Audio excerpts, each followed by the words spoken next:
अब तक हमने देखा कि किस तरह से जानवर ने एक इंसान को मारकर जंगल में उसकी बॉडी को ठिकाने लगा दिया और वो बॉडी सड़ने लगी। अब जैसे ही पुलिस को पता चला तभी जानवर उसका सर धड़ से अलग कर ले गया और पुलिस डिपार्टमेंट में अब चारों तरफ अफरा तफरी का माहौल बन चुका है। अगर आपने जानवर का फर्स्ट पार्ट नहीं देखा तो पहले आप वो वीडियो देखें, link in the description box, क्योंकि इस पार्ट की स्टोरी आपको तभी समझ में आएगी। और इस वीडियो में जानवर के असली पत्ते और ट्विस्ट पे ट्विस्ट सामने आने वाले हैं, जिसे देखकर आप शॉक्ड हो जाओगे और साथ ही साथ इसका क्लाइमेक्स आपको हैरान कर देगा। तो दोस्तों सब झमाझम, मेरा नाम है नीरज और मैंने देखी जानवर द बीस्ट विदिन। वीडियो को लाइक करके हाइप कर दीजिए ताकि ज्यादा से ज्यादा लोगों तक पहुंचे। इस वीडियो का मैं एम रखता हूँ 50 लाइक का और मुझे सपोर्ट की सख्त जरूरत है। अब शुरू करते हैं आज की एक्सप्लेन वीडियो। एपिसोड 4 की शुरुआत में ही हम देखते हैं कि हेमंत काफी परेशान है जातिवाद वाली बातों को लेकर, और जो रघुराम ने बोली थी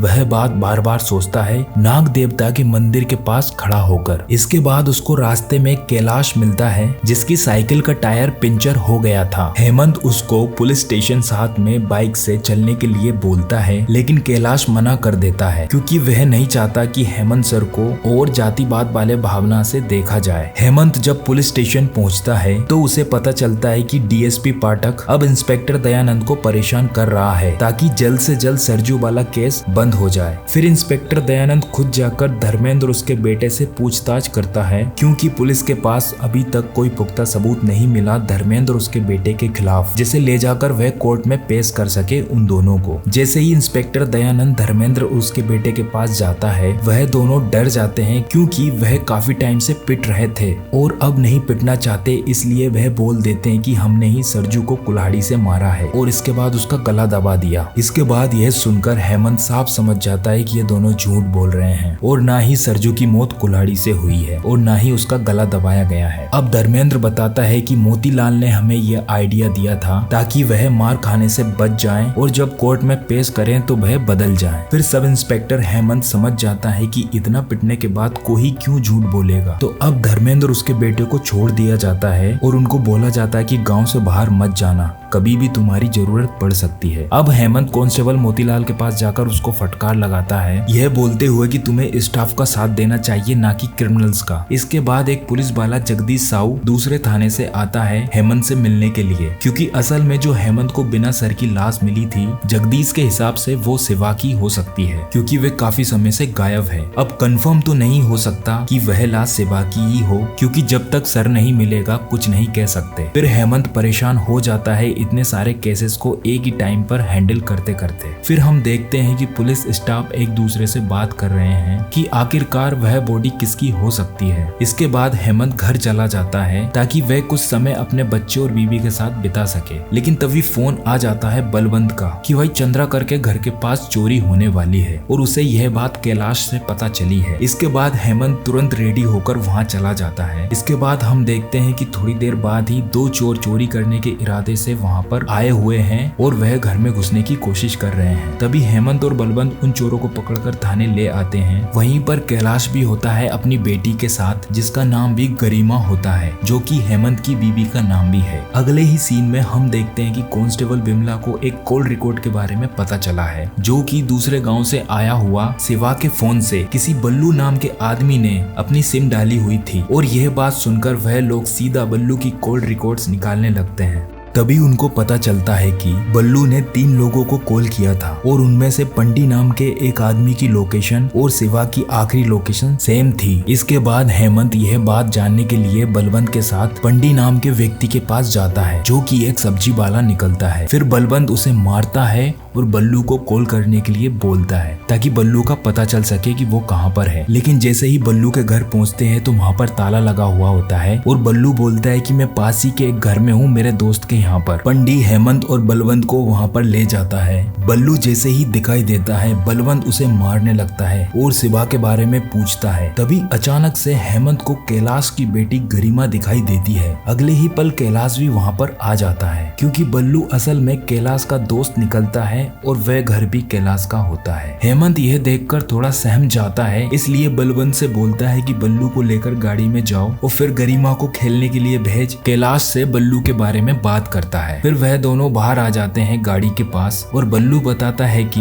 कैलाश के पास एक फोन है, उसी फोन के अंदर बल्लू ने सिम कार्ड डाला हुआ था ताकि वह गरिमा को कुछ कार्टून वीडियोस दिखा सके। यह सुनकर हेमंत के दिमाग के परखच्चे उड़ जाते हैं, क्योंकि उसको समझ में नहीं आ रहा था कि आखिरकार शिवा का मोबाइल कैलाश के पास कैसे आया। फिर कैलाश के घर की तलाशी ली जाती है और एक अलमारी में मोबाइल मिल जाता है। इसके बाद कैलाश बोलता है कि उसको कोई फंसाने की कोशिश कर रहा है, मुझे नहीं पता कि यह फोन यहाँ पर कैसे आया, और वह हेमंत के आगे गिड़गिड़ाने लगता है। कैलाश बोलता है कि प्लीज सर, मुझे कोई फंसा रहा है, मुझे बचा लो प्लीज सर प्लीज, क्योंकि कैलाश को हेमंत पर यकीन है और हम जानते हैं कि हेमंत हमेशा कैलाश का साथ देता है। और अब हेमंत को भी कैलाश के ऊपर यकीन होने लगता है कि वाकई कोई उसे फंसाने की कोशिश कर रहा है, क्योंकि वह अपनी बच्ची को पाल पोस कर बड़ा कर रहा है और बच्ची की माँ भी नहीं है, और कैलाश सारे टाइम हमारी नजरों के सामने पुलिस स्टेशन में ही रहता है और वह हमारा ही काम करता है, तो ये कैसे मर्डर कर सकता है। अब बल्लू और कैलाश को पुलिस स्टेशन लेकर आते हैं। अगले ही सीन में हम देखते हैं कि बलवंत कैलाश के लिए खाने के लिए कुछ लेकर आया है। कैलाश खाना देखकर समझ जाता है कि अब उसकी पिटाई होने वाली है सुधार सिंह से, इसलिए कैलाश खाना खाने से मना कर देता है, लेकिन बलवंत बड़े प्यार से बोलता है कि खा ले। अब जैसे ही कैलाश खाने को खाने लगता है, बलवंत एक लात मारता है उसमें और उस पर टूट पड़ता है, उसे बहुत जोरों से मारता है और उससे फोन के बारे में पूछता है कि ये फोन तेरे पास कैसे आया बता। कैलाश यह बोलता है कि मुझे नहीं पता ये फोन मेरे पास कैसे आया। कैलाश को पिटते हुए देख कांस्टेबल बिमला हेमंत के पास जाती है और बोलती है, हेमंत सर, बलवंत सर को रोको, कैलाश एक अच्छा आदमी है। तभी हेमंत जाकर बलवंत को रोकता है और कैलाश से बड़े प्यार से पूछता है कि तेरे पास ये फोन कैसे आया। फिर कैलाश सच बताता है कि ये फोन उसने एक शराबी से खरीदा था, उसे नहीं पता था कि फोन चोरी का है, क्योंकि गरिमा एक स्मार्टफोन की डिमांड कर रही थी और वह फोन मुझे सस्ते में मिल रहा था, इसलिए मैंने उससे खरीद लिया। यह सुनकर हेमंत अपनी टीम के साथ कैलाश को लेकर ठेके पर जाते हैं जहाँ से कैलाश ने फोन खरीदा था। अब उस ठेके के ओनर को कैलाश पहचान लेता है। अब यहाँ पर पता चलता है कि जिस शराबी से कैलाश ने फोन लिया था वह लड़ झगड़ कर यहाँ से भाग गया है और पता नहीं वो कहाँ गया, काफी टाइम से आया भी नहीं। अब वहाँ पर कोई सीसीटीवी कैमरा भी नहीं होता जिससे साबित हो सके कि कैलाश सच बोल रहा है। बलवंत ठेके के ओनर का स्टेटमेंट लेता है और फिर कैलाश हेमंत से फिर से माफी मांगता है, बोलता है कि अगर उसे पता होता है कि ये फोन चोरी का है तो वह कभी नहीं खरीदता। अगले ही दिन हम देखते हैं कि चंद्रकर के घर जो चोरी हुई थी 20 लाख रुपए की और जो सोने की रकम थी उसे जिस सुनार को बेचा गया था, पुलिस उस सुनार को उठाकर ले आती है और सुनार की जमकर पिटाई लगाई जाती है और बोलती है कि तू चोरी का माल क्यों खरीदता है और बता कि इसे कौन बेचने आया था तेरे पास। सुनार बोलता है कि दिन भर में कई लोग आते हैं, मुझे याद नहीं और चोरी का माल है इसलिए मैं रिकॉर्ड में भी नहीं रखता। अब यहाँ पर चंद्रकर भी आ जाता है और इंस्पेक्टर दयानंद से अपने गहनों को ढूंढने के लिए जल्द से जल्द बोलता है। वहीं पर हेमंत की नजर सरजू के फोटो पर पड़ती है जिसमें उसने सोने की चेन पहनी हुई थी। अब चोरी के उस गहनों में हेमंत को वही चेन नजर भी आई थी। हेमंत जल्दी जाता है, गहनों की तलाशी लेता है और वह चेन को ढूंढने की कोशिश करता है और फिर हेमंत को वह चेन मिल जाती है। अब हेमंत उस चेन को सूरजा के फोटो वाली चेन से मिलाने की कोशिश करता है। यहाँ पर चेन सेम निकलती है। अब हेमंत और बलवंत उस सुनार को तेजी से पीटते हैं और उससे पूछते हैं कि बता यह चेन तुझे किसने बेची थी। सुनार मार खाता जाता है लेकिन उसे याद नहीं आ रहा है कि ये चेन कौन लेकर आया था। तभी वहाँ पर कैलाश आता है और हमेशा की तरह सबको चाय देता है। सुनार कैलाश को देखकर हैरान हो जाता है क्योंकि असल में जिसने सारा सोना बेचा था वह इंसान और कोई नहीं बल्कि कैलाश था। लेकिन यह सुनकर हेमंत को उस पर विश्वास नहीं होता। फिर हेमंत बलवंत को बोलता है कि कैलाश से कुछ ब्रेंचेस ठीक करवा लो और उसको सुनार के सामने बिठाकर ब्रेंचेस ठीक करवाने लगता है। अब हेमंत सुनार के कान पकड़कर उस पर दबाव डालकर पूछता है कि बता कि तूने कैलाश को ही देखा था ना जब वह गहने बेचने आया था। और सुनार बोलता हाँ ये वही आदमी है। अब बलवंत गुस्से में आकर एक कुर्सी को उठाकर कैलाश के ऊपर दे मारता है। अब यहाँ पर सारे लोग कैलाश को पीटने लगते हैं लेकिन काफी पिटने के बाद भी कैलाश अपना मुंह नहीं खोलता। फिर कैलाश बातों को इधर उधर घुमाने लगता है और बोलता है कि रोड के किनारे मुझे वह चेन मिली थी, बाद में उसने सुनार को बेच दी। फिर गुस्से में आकर हेमंत बैडमिंटन खेलने चला जाता है और अचानक ही उसे कुछ याद आता है कि कैलाश की बीवी 6 महीने पहले गायब हुई थी और उसी की रिपोर्ट लिखवाने वह यहाँ पर आया था। तब से वह कैलाश को जानता है। अब यहाँ से स्टोरी घूमती है।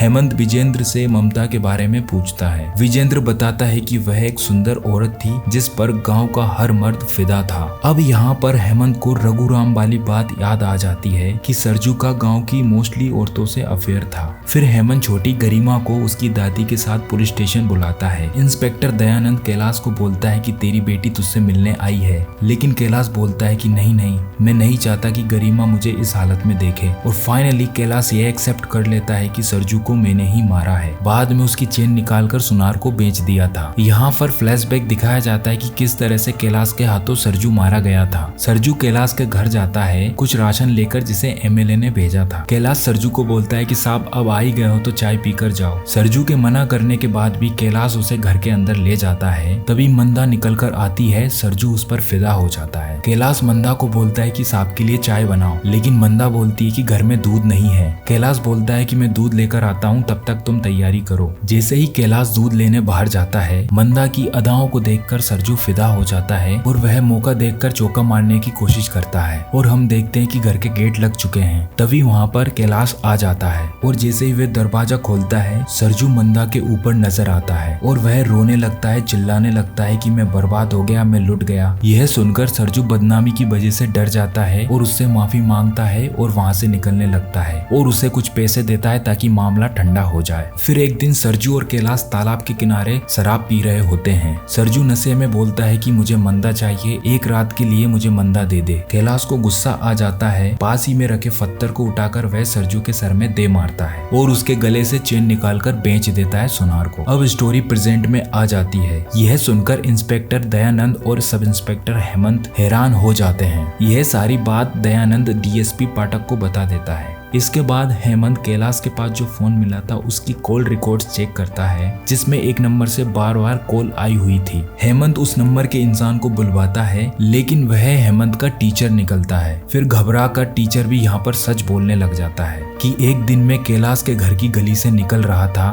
तभी कैलाश मुझे अपने घर में बुलाता है चाय के लिए और दूध लेने बाहर चला जाता है। मैं मंदा की खूबसूरती देखकर पागल हो जाता हूँ और उसके साथ संबंध बनाने की कोशिश करता हूँ। तभी वहाँ पर कैलाश आ जाता है और फिर वो मंदा को डांटने के बाद मुझ पर हावी हो जाता है। बदनामी की डर की वजह से मैं उसे अपनी रिंग दे देता हूँ। उस शादी की रिंग को मैं वापस लेने के लिए उसे बार बार फोन कर रहा था, क्योंकि मेरी बीवी बोल रही थी मुझे कुछ नहीं सुनना, मुझे वही रिंग वापस चाहिए। अब यहाँ पर पूरा परिणाम सामने आ जाता है कि मंदा खूबसूरत थी। इसका फायदा उठाकर कैलाश और मंदा ने प्लानिंग बनाई और उन लोगों को घर में बुलाकर उनको फंसाया और फिर उनको ठिकाने लगा दिया, जिसमें एक था चंद्रकर, जिसके कुछ फोटोग्राफ्स कैलाश ने अभी भी रख रखे हैं। और कैलाश को जब भी पैसों की जरूरत पड़ती थी वह चंद्रकर को फोटोज दिखाकर ब्लैकमेल करता था। इसलिए चंद्रकर ने धीरे धीरे उसे सारे गहने दे दिए ताकि वह बदनामी से बच सके, क्योंकि कैलाश के पास चंद्रकर और मंदा के अश्लील फोटो थे और चंद्रकर अपनी बीबी उपासना के दबाव से चोरी की रिपोर्ट झूठी लिखवाने आया था। यह सारी चीजें सुनकर हेमंत हैरान हो गया कि कैलाश आखिरकार ऐसा कैसे कर सकता है। फिर हेमंत समझ गया था कि यह सारा मामला कैलाश से कैसे कन्फेस किया जाए। फिर वह कैलाश को छोड़ देता है कि जाओ सबके लिए चाय लेकर आओ। हेमंत की इस हरकत से सभी स्टाफ वाले हैरान हो जाते हैं कि इतने बड़े दरिंदे को हेमंत ने कैसे फ्री छोड़ दिया। अब सारा स्टाफ उसका पीछा करते हैं कि कहीं ये भाग ना जाए, लेकिन कैलाश चाय की टपरी पर जाता है और वहाँ से चाय लेकर आता है और सबको चाय पिलाता है हमेशा की तरह। सब लोग उसका ये काम देखकर हैरान हो जाते हैं। फिर हेमंत कैलाश को उसके घर ले जाता है और उसकी बूढ़ी माँ को कुछ पैसा देता है ताकि वह गरिमा का ध्यान रख सके और बोलता है कि कैलाश कुछ दिनों के लिए मेरे साथ बाहर जा रहा है तो आप परेशान मत होना। कैलाश यह सब देखकर मजबूर हो जाता है और सोच में पड़ जाता है कि हेमंत सर मेरी मदद क्यों कर रहे हैं। फिर हेमंत कैलाश का विश्वास जीत लेता है। फिर कैलाश हेमंत को सब कुछ सच बता देता है, क्योंकि हेमंत ने कैलाश के दुख को बांट लिया था। फिर हेमंत कैलाश को बोलता है कि अभी तेरी चार्जशीट फाइल नहीं हुई है, तूने जो भी किया है अभी बता दे, अगर बाद में कुछ और निकलता है तो अलग से सजा होगी। अब यहाँ पर कैलाश भी अपना सच बताने लगता है कि गाँव की एक औरत से उसका अफेयर था। जैसे ही उसके हस्बैंड को को पता चलता है वे उससे माफी मांगने लगता है और उसके पैरों में गिर जाता है। उन दोनों के पीछे ही एक कुआं होता है। उस आदमी की बीवी इशारा करती है कैलाश की ओर कि इसे फेंक दो और कैलाश मौका देखकर ही उस आदमी को कुएं में फेंक देता है। फिर वह बताता है कि मैंने सिर्फ 2 खून नहीं किए, मैंने कई खून किए हैं। जो भी लापता हुआ है उन्हें मैंने ही मारा है। जो लोग मुझसे घृणा करते थे, मुझे नीची जाति का बोलते थे, मुझसे भेदभाव करते थे और जिन्होंने भी मंदा का फायदा उठाने की कोशिश की है और हमारे साथ बदतमीजी की है, उन सबको मैंने ही निपटाया है। यह सारी बातें कैलाश हेमंत को अकेले में बताता है। अब वहाँ पर डीएसपी पाठक आ जाता है और सबको फटकार लगाता है कि एक मुजरिम जिसने इतने सारे कत्ल किए हैं वो ऐसे खुलेआम घूम रहा है, तुम्हें शर्म आनी चाहिए। यह पुलिस स्टेशन है, कोई सर्कस नहीं। और हेमंत को भी खरी सुनाता है और धमकी देता है कि तेरा ट्रांसफर ऐसे जंगल में करूंगा तेरी जिंदगी नर्क बन जाएगी। फिर डीएसपी पाठक कैलाश को मारने के ऑर्डर्स देता है और वह खुद भी कैलाश को पीटता है, लेकिन कैलाश अपने बयानों से मुकर जाता है जो कि उसने हेमंत को सुनाया था। अब यहाँ पर सारा स्टाफ थक जाता है कैलाश को मारते मारते। अब दयानंद आता है और बोलता है कि सर हम तो इसे मार मार कर गुनाह कबूल कराना चाहते हैं, लेकिन हेमंत एक ऐसा इंसान है जिस पर कैलाश भरोसा करता है। हेमंत ने कैलाश का विश्वास जीतकर सब कुछ सच सच उगलवा लिया था। अब डीसीपी फिर भड़क जाता है और बोलता है दयानंद को, मैं कुछ नहीं जानता, जो करना है करो, मुझे कल इसे कोर्ट में पेश करना है। फिर हेमंत आता है, कैलाश को एक जंगल में नदी के किनारे ले जाता है और यहाँ पर कैलाश सब कुछ डिटेल में बताता जाता है कि किस तरह से कितने लोगों को उसने कैसे कैसे मारा है। हेमंत उसका बयान रिकॉर्ड कर लेता है। फिर वह पूछता है कि उन सबकी बॉडी कहाँ पर है। कैलाश सबको लेकर उस जगह पर जाता है जहाँ पर उसने बॉडीज को दफनाया था। अब यहाँ पर बलवंत, मोतीलाल और बिज्जू खुदाई करना स्टार्ट कर देते हैं। काफी समय बीत जाता, वह तीनों थक जाते हैं। हेमंत वहाँ खड़ा होकर देखता है और कैलाश को बोलता है कि कैलाश बताओ कहाँ पर है। तभी कैलाश बोलता है कि इन लोगों ने मुझे बहुत मारा है, थोड़ा तो परेशान होने दो सर। फिर हेमंत बोलता है कैलाश बहुत हुआ बताओ। फिर कैलाश बोलता है कि 10 मिनट और सर। फिर वे तीनों गड्ढा खोदते रहते हैं। तभी कैलाश उस जगह पर जाकर खड़ा हो जाता है जहाँ पर उसने किसी को दफनाया हुआ था और वहाँ से बीड़ी गिरा देता है। हेमंत समझ जाता है कि यहीं पर बॉडीज हैं। फिर वहाँ पर वो तीनों खोदना शुरू करते हैं। वहाँ पर कंकाल निकलते हैं बॉडीज के। फिर हेमंत को पता चल जाता है कि सर कहाँ पर है, क्योंकि कैलाश लास्ट टाइम वहाँ पर जाकर सुसु किया था। वह वहाँ जाता है और सर को निकाल कर ले आता है। इस तरह से जनावर सीजन 1 खत्म हो जाता है। दोस्तों मैं उम्मीद करता हूँ कि आपको वीडियो पसंद आ रही होगी, इसलिए आप मुझे सपोर्ट करें, वीडियो को लाइक करें और हाइप भी करें ताकि वीडियो ज्यादा से ज्यादा लोगों तक पहुँचे।